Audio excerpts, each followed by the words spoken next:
A local quadruple murder retrial is in limbo tonight. Jose Laren Garcia is accused in the deadly shootings of 4 people in Palm Springs in 2019. The judge is now considering whether to declare a mistrial after new potentially incriminating evidence was discovered. News Channel 3's Jake Garcia is live tonight at the Larson Justice Center in Indio, tracking this case each step of the way. Jake. And Karen, this new disruption comes during the second jury trial for these murders. The first ended earlier this year with a deadlocked jury. And now the defense attorneys for Laren Garcia say it will be impossible for him to get a fair trial with this new evidence coming out now. Judge Anthony Villalobos is weighing a heavy decision, saying he has to determine the most fair response to new evidence in the Palm Springs quadruple murder retrial for Jose Laren Garcia.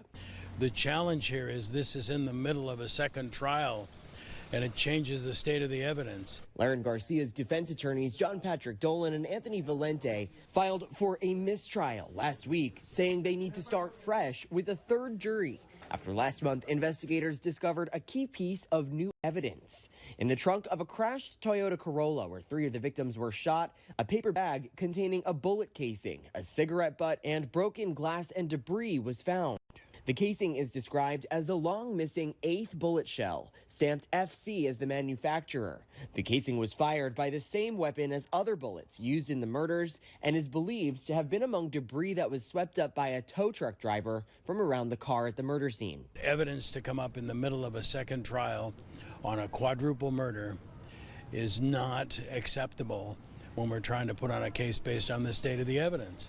It changes the state of the evidence. Prosecutors Monday noted the FC casing matches FC bullets found in Laren Garcia's bedroom and a spent casing in the trunk of his car. The defense has previously alleged police planted it there. In a written response, prosecutor and Deputy District Attorney Samantha Paschow wrote, even if that evidence is excluded based upon truth in evidence, the defense will still be unable to proceed with their current defense. A request for continuance is not unreasonable under the circumstances. I think the best move is to have a mistrial and start over again.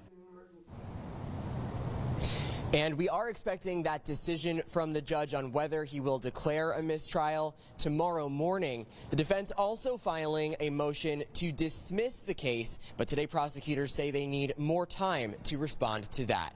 We're live tonight in Indio. Jake Garcia, News Channel 3.